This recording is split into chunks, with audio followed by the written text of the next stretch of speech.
Très ravi de vous savoir au rendez-vous du Journal de l'économie. Merci aussi de votre fidélité à ce programme que j'ai le plaisir de vous présenter aujourd'hui. Voici pour commencer les principaux sujets que nous allons développer dans un instant. Le secteur des transports domine les projets d'infrastructure en Afrique. 38,6% des projets engagés en 2018 y étaient consacrés. Lomé s'apprête à accueillir en juin un forum économique Togo-Union européenne. Les autorités du pays sensibilisent les opérateurs économiques nationaux pour une participation massive.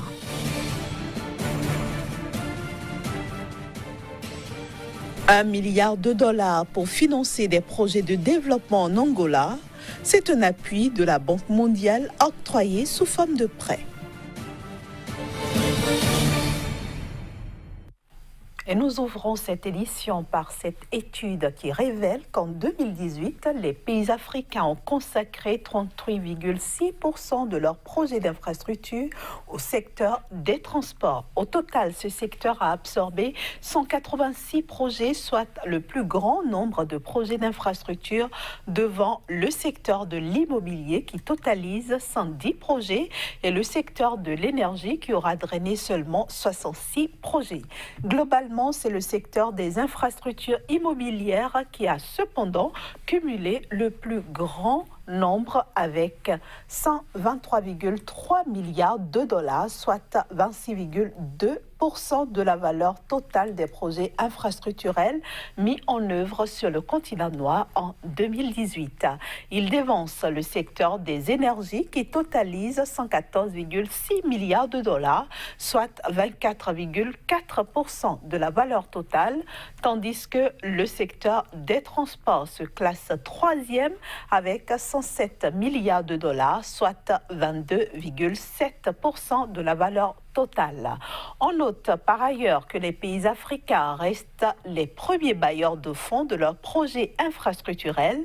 Ainsi, 24,5% des projets sont financés par les gouvernements africains devant la Chine, 18,9% des projets. En ce qui concerne les bailleurs de fonds internationaux, ils financent 13,7% des projets sur le continent noir, tandis que les entreprises locales privées en financent 10,6%. Je le disais en titre, les 13 et 14 juin prochains se tiendra à Lomé au Togo le premier forum économique Togo-Union européenne, un forum auquel les autorités du pays souhaitent voir participer tous les opérateurs économiques nationaux. À juste titre, ces autorités ont initié une séance d'information et de sensibilisation afin justement de présenter le projet aux chefs d'entreprise privés du Togo. Ferdinand Gadé, notre correspondant sur place, était aussi invité. Rencontre d'information et de sensibilisation organisée par la Chambre de commerce et d'industrie du Togo sur la tenue prochaine au Togo du premier forum économique Togo-Union européenne. L'objectif de cette rencontre de sensibilisation en direction des opérateurs économiques togolais, c'est de leur dire que le président de la République est très engagé pour que nous puissions jouer notre rôle en tant qu'acteurs de développement dans le pays. Et pour cela, le forum Togo-Union européenne que nous allons organiser sera vraiment un forum très important où le secteur privé togolais est appelé à jouer un rôle moteur. Les opérateurs économiques togolais savent plus ou moins donc sur l'organisation du premier forum économique Togo-Union européenne qui se tiendra les 13 et 14 juin prochains. Ce forum que nous allons organiser permettra à notre secteur privé de se positionner en matière d'investissement et de partager les expériences avec les grands de l'Union européenne qui sont sur ces domaines-là.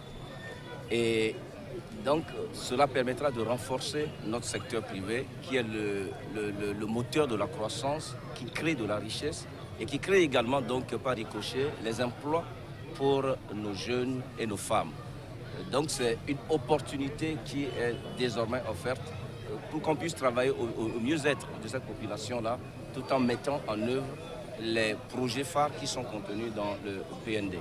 Plusieurs questions d'éclaircissement ont été posées par les participants à cette rencontre d'information et de sensibilisation sur l'organisation du premier forum économique Togo-Union européenne. Direction maintenant l'Afrique du Sud où l'industrie sucrière pourrait perdre 129 millions de dollars de revenus durant la campagne commerciale 2018-2019 à cause de la taxe sur les boissons sucrées. Mise en œuvre depuis le 1er avril 2018, cette taxe impose désormais un prélèvement fiscal de 2,21 cents sur chaque boisson contenant plus de 4 grammes de sucre par 100 millilitres contre 2,1 cents auparavant. Le manque à gagner ainsi généré pourrait menacer 10 000 emplois agricoles et entraîner une nouvelle réduction du prix de la canne achetée auprès des producteurs. Déjà, beaucoup de producteurs s'orientent vers d'autres cultures plus profitables comme la noix de macadamia. En effet, la taxe sur le sucre pourrait être une aubaine pour de nouvelles restrictions dans l'industrie sucrière sud-africaine. Il faut ajouter aussi que selon certaines sources, l'imposition fiscale a déjà conduit à une baisse de 200 000 tonnes, soit 30% de la quantité de sucre livrée au secteur des boissons depuis avril dernier. Cette mesure a par ailleurs permis au Trésor sud-africain de mobiliser des recettes de l'ordre de 164 millions de dollars à fin décembre 2018.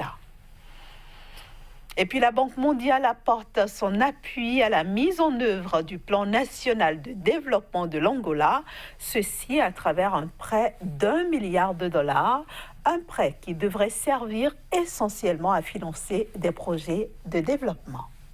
1 milliard de dollars, c'est la somme que la Banque mondiale s'apprête à décaisser en faveur de l'Angola. Ce nouveau décaissement qui sera octroyé sous forme de prêt sera investi pour financer des projets de développement, notamment dans les secteurs de la sécurité sociale et de l'eau. Il intervient après un autre financement accordé au Trésor angolais et qui devrait permettre le décaissement de 500 millions de dollars dès cette année avant d'être à 1,5 milliard de dollars d'ici les 3 prochaines années. En ce qui concerne la nouvelle enveloppe consentie par la Banque mondiale, elle devrait permettre au gouvernement angolais d'accélérer son plan national de développement qui vise à terme à diversifier l'économie nationale dépendante des hydrocarbures en s'appuyant entre autres sur les secteurs des infrastructures et de l'agriculture. Pour rappel, en décembre 2018, l'Angola avait conclu un accord de financement de 3,7 milliards de dollars avec le Fonds monétaire international dans le cadre d'une stratégie de mobilisation de financement visant à mettre en œuvre son programme de réforme. Et ce sera la fin de la première partie de ce journal de l'économie. On se retrouve juste après une petite pause pour la suite. La suite, c'est bien sûr le débat du jour et nous retrouvons ainsi Casimir Pédia. Bienvenue à vous sur le journal de l'économie. Bonjour Inès. Aujourd'hui, avec vous, nous allons nous intéresser aux destinations prisées sur le continent africain pour les investissements. C'est bien ça Inès, il faut dire que le continent africain reste et demeure pour la deuxième année consécutive la plateforme de réforme mais aussi de la croissance élevée, 4,5% projetée pour le compte donc de l'année 2019. L'Afrique aujourd'hui retient l'attention des investisseurs et au compteur, on annonce des grands pays comme la Grande-Bretagne, comme la Suède, voilà, et la Chine qui sont aujourd'hui les premiers partenaires en termes donc d'investissement étranger. Au-delà de ça, il faut dire que c'est un continent qui aujourd'hui travaille de plus en plus pour améliorer ses prestations au niveau international. En effet, plusieurs secteurs aujourd'hui ont été donc corrigés, dont la justice déjà qui garantit aux investisseurs un climat d'affaires de plus apaisé. Pour certains pays, bien évidemment, il y a également la disponibilité donc du foncier et la sécurité autour donc de ce foncier-là. Et au-delà de ça, c'est un taux de corruption, c'est-à-dire un taux donc de bonne gouvernance des meilleurs aujourd'hui qu'on retrouve sur le continent africain. Tout ceci permet donc de classer désormais le continent africain comme la destination prisée pour le compte de l'année 2019. Mais précisément, quels sont les pays africains favorables à l'investissement? Alors, il faut le préciser, Inès, parce que les 54 pays ne sont pas partants donc, pour ces critères-là.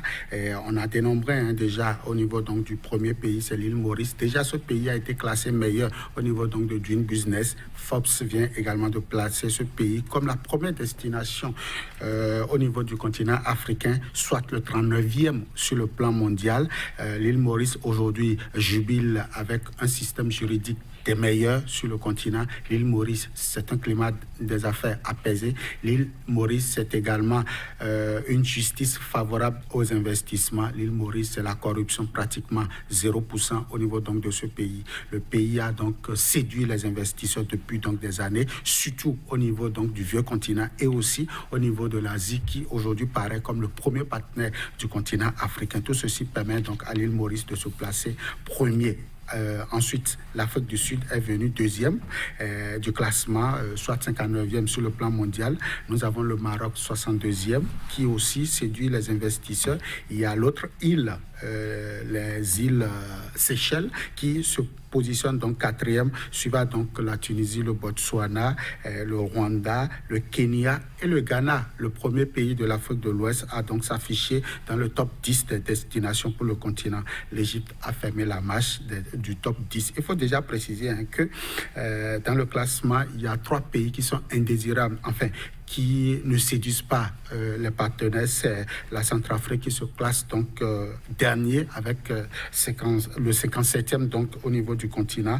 Il est donc précédé donc du Congo. Le Congo aujourd'hui ne reçoit pas l'assentiment donc des investisseurs. Il y a la Guinée-Bissau qui également aujourd'hui peine à donc séduire davantage les investisseurs. Donc voilà un peu ce qu'on peut retenir en termes donc de classement de Forbes en ce qui concerne donc la destination pour le compte de l'année 2019. Il faut déjà préciser que ce rapport est sorti déjà en début d'année, pratiquement vers la fin de l'année 2018, pour préciser donc aux investisseurs les destinations sans erreur. Et Doing Business aussi a précisé ces informations, ce qui fait aujourd'hui que pour le premier trimestre donc de l'année 2019, beaucoup donc de partenaires tapent à la porte donc du continent africain, notamment au niveau de ces villes, enfin de ces pays que je viens donc d'énumérer. Et certainement, ces pays sont en train donc de connaître une croissance des meilleurs avec ces nouveaux partenaires qui sont en train de fouler le sol. Alors, quels sont, Kazmi Pédio, les domaines dans lesquels les investisseurs ont envie de mettre de l'argent sur le continent africain aujourd'hui? Alors, l'un des sujets donc, de cette édition a déjà évoqué le sujet. Il y a au premier ressort, il y a le secteur des transports qui aujourd'hui reçoit beaucoup plus donc, d'investisseurs. Il faut préciser que c'est beaucoup plus sur l'investissement domestique. Donc, le secteur du transport se positionne le premier. Sinon que le véritable secteur qui intéresse aujourd'hui, c'est l'immobilier. L'immobilier reçoit plus d'attention au niveau des investisseurs que les autres. Il y a comme troisième donc, secteur, il y a l'énergie qui également reçoit l'attention donc, des investisseurs. Au-delà de ça, nous avons des secteurs comme les TIC, les technologies de l'information et de la communication, qui aujourd'hui paraît comme un hub donc, de l'investissement. Le tourisme, le commerce et autres aujourd'hui paraissent également comme les secteurs qui attirent beaucoup l'attention des investisseurs. En tout cas, nous allons revenir donc, plus en détail sur donc, ces différents secteurs et voir quel est le potentiel aujourd'hui au niveau du continent et pourquoi ne pas développer d'autres sous-secteurs en ce qui concerne donc ces investissements-là. Avez-vous déjà choisi, vous, là où vous voulez investir? Le Bénin se classe pratiquement vers le dernier, donc certainement que le Bénin ne se classe pas dans les destinations pour le compte de l'année 2019. En tout cas, les réformes sont en cours dans ce pays et certainement qu'on va aider les dirigeants à mieux donc, se positionner pour que 2020-2021 soit aussi l'année donc, d'investissement au niveau du Bénin. Merci beaucoup, Kazmi Pédio. Merci pour toutes ces explications. On va se donner rendez-vous au prochain numéro du Journée de l'économie. l'économie, c'est-à-dire mercredi prochain. Toujours avec le même plaisir. Voilà, chers amis téléspectateurs, ce sera tout pour aujourd'hui. Merci de nous avoir reçus chez vous. Mais restez sur SICA, les programmes continuent.